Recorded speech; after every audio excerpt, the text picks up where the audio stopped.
আল্লাহ challenge দিলেন, রুহু বের করতে পারবি না। ইউনাইটেড স্টেটস অফ আমেরিকার এক মেডিকেল টিমের প্রধান বলল, আমি রুহু বের কইরা ছাড়ো। আরো জোরে বলেন নাউযুবিল্লাহ। কোরআন বলেছে রুহু কি বের করা যায় না। আমি এত বড় সায়েন্টিস্ট, মেডিকেল সায়েন্টিস্ট, আমি রুহু বের করেই ছাড়বো। কেমন করে রুহুটা ঢুকে, কেমন করে বের হয়, আমি এটা বের করে ছাড়বো। এটা আবিষ্কার করার মধ্য দিয়ে আমি নোবেল প্রাইজ পাবো। কি খুশি দেখছেন, কি খুশি। মামুর বাড়ির আবদার, নোবেল প্রাইজ পাবো, আমি নোবেল লরেট হব।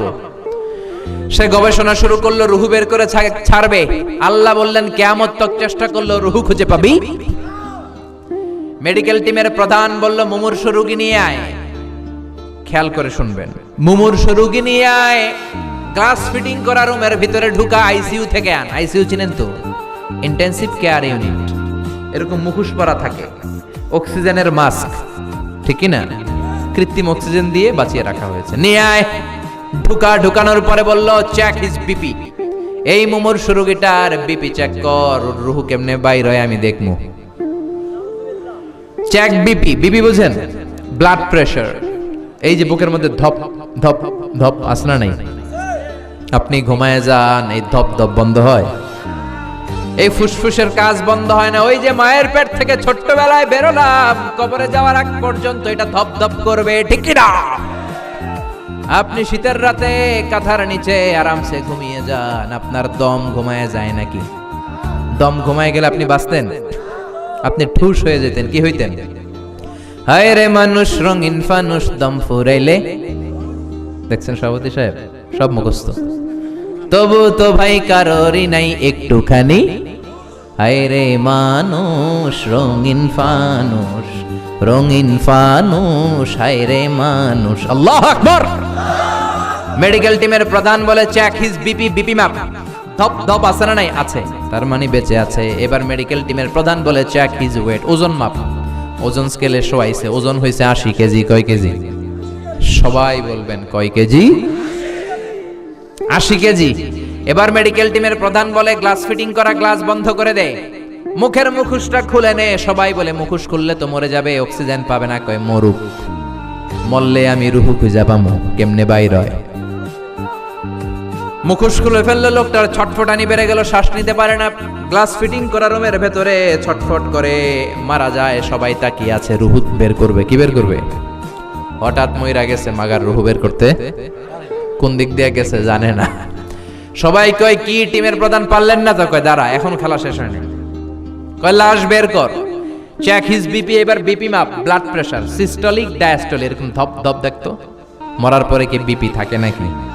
কয় না, বিপি নাই, পালস নাই, মরে গেছে, কিন্তু ওজন আছে না নাই? কয় আবার ওজন মাপ। মরার আগে ছিল কয় কেজি? মরার আগে ছিল 80 কেজি। এবার শোয়ানোর পরে ওজন দেখে হয়ে গেছে 78 কেজি। কয় কেজি? কমলো কয় কেজি? কয় পাইছি। সবাই কয় কি পাইছেন? কয় ওইডা। কয় কোনডা? কয় রুহু। রুহু পাইছি, আগে ছিল 80, এখন হইছে 78, 2 কেজি কম। যেটা উড়াল দিছে ওইটাই 2 কেজি। যেটা উড়াল দিয়েছে ওইটাই 2 কেজি। রুহু আমি পাইছি, কিন্তু বিজ্ঞানের সিস্টেম হলো একটা এক্সপেরিমেন্ট করেই আপনি ফাইনাল জাজমেন্ট রেজাল্ট দিতে পারবেন না। আরো নমুনা সংগ্রহের দরকার আছে না নাই? আরো মুমূর্ষু রোগী নিয়ে আয়। গ্লাসের ভিতর ঢুকিয়েছে। Check BP. বিপি মাপ। বিপি আছে, ওজন মাপ। ওজন মেপে দেখে দ্বিতীয় লোকটার ওজন 70 কেজি। সবাই বলবেন কয় কেজি?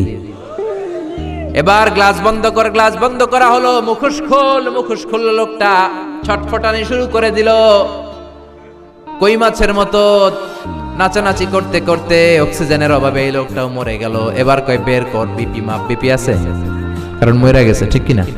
কিন্তু ওজন আছে না নাই? ওজন স্কেলের শোয়ানোর পরে ওজন মাপতেছে, আগে ছিল কয় কেজি? এবার ওজন মাইপা দেখে ওর ওজন হয়ে গেছে 71 কেজি। এবার যাবি কই? এবার হয়ে গেছে 71 কেজি, 1 কেজির বেশি। আগেরটায় 2 কেজি কম ছিল, ভাবছে রুহু রাল দিয়েছে, 2 কেজি কমছে, ওইটাই রুহু। এবার বেড়ে গেছে 1 কেজি। এটা মিলাইবো কি দিয়া? আল্লাহ কয়, কিয়ামত পর্যন্ত তুই বিপি মাপতে পারবি, কিয়ামত পর্যন্ত ওজন মাপতে পারবি, মাগার আমার রুহু খুঁজে পাবি? কারণ মা উতিতুম মিনাল ইলমি ইল্লা কালিলা। ও দুনিয়ার মানুষ, তোমাদের জ্ঞান একেবারে স্বল্প জ্ঞান। মরার পরে কারো ওজন বাড়া কমা নিয়ে রুহ ধরা যায় না। মরলে এক এক মানুষের এক এক অবস্থা হয়। কারো দেহটা টাইট হয়ে যায়, জমাট বেঁধে যায়, গ্যাসগুলো ভিতরে আটকা পড়ে যায়, ওজন বেড়ে যায়। আবার কারো দেহটা ফেসফেসে হয়ে যায়, গ্যাসগুলো দেহ থেকে বের হয়ে যায়, ওজন পাতলা হয়ে যায়। মরার পরে কারো ওজন বেশি হয়, কারোটা কম হয়। এই নিয়ে কোনোদিন রুহ ধরা যায় না, ঠিক কি না?